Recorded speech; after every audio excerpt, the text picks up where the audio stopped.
Alright, welcome to Burpee's Comic Book Asylum, and let's go ahead and hit up those reviews for titles that had a little more substance to them. Either I really wanted to complain about them, or I really wanted to prop them up and say, good job guys, and, pat them on the back. So, let's start out. First off, we've got Fantastic Four number 566.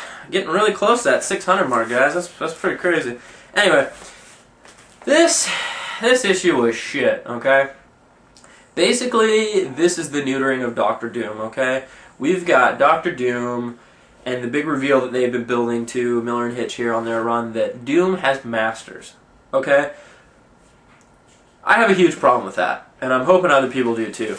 Doom should have no master. Doom is his own master. Doom is the masters of others. Doom follows no man, or woman, or creature, or giant, no-face, mouth fucking giant. It's just fucking stupid, okay? I gotta be honest, I'm really looking forward to the end of Miller and Hitch's run. I'm really sad to say that, because Miller and Hitch are a great fucking combo. If you've read Ultimates, Volume 1 and 2, you'll know what I'm talking about. Great stuff, crazy. This has just kind of been like them making a paycheck, it seems like to me. They haven't really done anything substantial. They haven't done anything worth note. The only thing now that they've done is really added something that needs to be retconned, and Doom having giant behemoth leaders. I don't know. Fuck this shit. Don't enjoy it. Alright, next up we got Captain America number 50. Overall, fun little ditty. Brubaker and Ross do a great job in the initial story, basically just going through and following Bucky on his birthday, leading up to a nice surprise birthday. It was a pretty fun title, Good way to do number 50. The cover's really cool too. You get all the little iterations of Bucky in the background behind Bucky Cap. Overall, strong 50th issue. The back portion is my favorite part, though, I'm going to be honest. Marcos Martin is a guy I really enjoy. His art is fantastic. It's got that Golden Age feel to it. A lot of this Marvel 70th anniversary stuff you'll see. He's been doing a lot of that. He did a nice Captain America 70th anniversary special for Marvel, I want to say like a month and a half ago. It was really good. He does a backup here that basically details, let's see if we can bust this out here for you. It basically details Cap's history, and it ties in a little bit of the Bucky, but overall it's just great stuff. I mean, you get some Marcos Martin art, which, never hurt anybody. If anything, it makes your life a little bit better because it's fun and a little different than what's out there right now. So I gotta give it strong marks. Overall, as a 50th issue, an anniversary issue, the front story was awesome, and the Marcos Martin backup was also fantastic, if not better. Alright, next up we got Supergirl number 40 and 41 with the Who is Superwoman arc we've had going on here. This has been the best Superman title in my opinion that's out there currently, even though it's not Superman per se, it fits under the shield. It's really good. It's been strong. Jamal Eagle's art has been fantastic. I mean, fantastic. This guy is awesome. I really would like to see him put on something a little more substantial. He did an awesome job on the Firestorm series when he was on that. He's doing awesome on Supergirl. They really need to, whether it be Marvel, DC, or whoever, somebody needs to put him on a flagship book. I'm just throwing it out there right now. I would really like to see him put maybe on like Teen Titans. He'd be fantastic for Teen Titans. It'd be a great fit. He's obviously got down how to draw teenagers with Supergirl. So, I mean, put him on Teen Titans. I bet he'd shine. He'd shine, shine, shine. Anyway, Antonio Gates does a great job with the writing, but I'm going to be honest with you, Jamal Eagle's art is a big ups for me. A little disappointed, though, speaking of which, that once we get over to number 41 here, though, it's not Jamal Eagle. Eagle, however you say his name. I'm sorry if I'm butchering your name, bro. It's not Jamal Eagle, and that's kind of disappointing because you get all the way down to the finale and then you change the artist and you change the guy who's really putting in some awesome work for you. I don't know what happened there. Maybe it's something on his end. Who knows? I guess I shouldn't pass judgment too harsh, but I'm really disappointed that wasn't Eagle in the end there. But hopefully he'll be back quick. Alright, next we have Planet Scar Prologue. This is probably the beginning of the end for the Scar character, in my opinion. as you can see here, by the end, he goes down and kind of Bruce Banners it, shrinks back down. Disappointed. The art from the Scar Son of Hulk was really awesome. I really enjoyed it.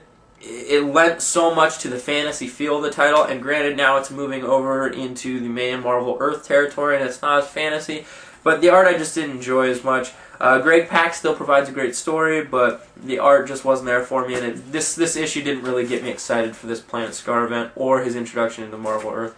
I really just kind of almost wish they would have kept him on Planet Sakaar. That Earth, or that planet was fantastic. There are so many stories you could tell there. You could, if you don't have anything currently, leave it alone, come back to it. There's no reason to move him back over, okay? Next up, we've got Uncanny X-Men number 510. This is better than it's been, okay? The art by Greg Land still bugs the fuck out of me. It's too cheese-tacular, okay? Too much beefcake, too much cheesecake. Just way too much. And why is it that, and correct me if I'm wrong, but why is it no matter how much emotion a character should be feeling, you know, saying the lines that Fraction's written for them, they're all like this.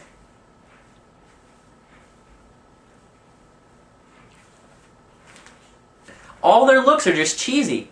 Any of those looks right there, you're going to find at least 5 occasions where it's in this title and any other Greg Land. And it sucks. I'm fucking tired of it.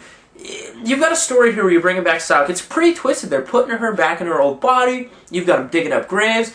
And it really should be a dark, brooding feeling. But instead you get crazy fucking stupid face. I mean, just look at the cut right there. Look at White Queen. And Madeline. That's exactly what I'm talking about. Look at it. It's like a Joker fucking smile. What the fuck is that shit?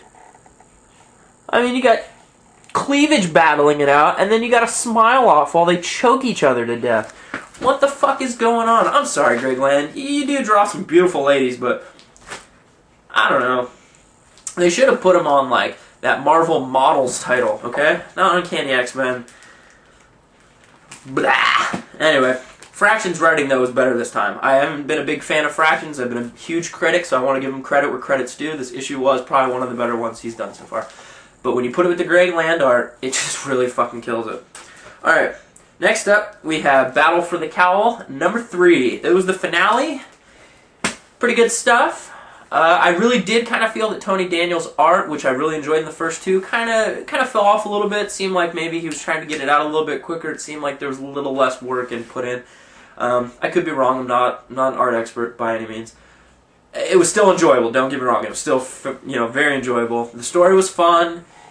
It had a really predictable ending. I know DC was trying to say, ooh, it's not what you think it is, but so far it is. So unless, in a week or so when Batman and Robin hits, earth-shattering things change, it is kind of what everybody thought. You got Dick Grayson as Batman now, and you've got Damian as Robin, and I welcome that. I think that's going to be a lot of fun. Obviously, it won't last any more than Blue Electric Superman and his Electric Boogaloo, but it'll be fun, and it was a fun 3-issue stint, and it actually helped to really anchor down the Bat universe. Honestly, I really enjoyed that aspect of it with the Battle for Cowl tie-ins. You saw a lot of things, Vicky Vale's bringing back in, you got a definitive take on Arkham Asylum coming. You've just got all these pieces are coming together to create a cohesive universe. That's a lot of fun, so interested to see where that goes. And you've got Morrison and Quietly coming up on Batman and Robin, so we know we're in for some fucking fun. So, those are reviews for titles that I thought were a little more interesting or really fucking terrible. So, if you're watching this on YouTube, go ahead and stop by my website, Burby's Comic Book Asylum. You can find us at www.comicbooknuthouse.blogspot.com. We'd love to have you come stop on by. We've got more than just videos and reviews. Also, if you're already at the Asylum, go ahead and click the rant right down there and let me know what you think here. If you disagree, if you enjoy maybe per se Land's faces as 2 chicks choke each other out with huge cleavage, you go ahead and put that. Let me know. I mean, cleavage is cleavage and we all enjoy it, but come on, too much is too much. Can't believe I just said too much cleavage is too much. Alright, let's wrap this up right now. I'm fucking scaring myself.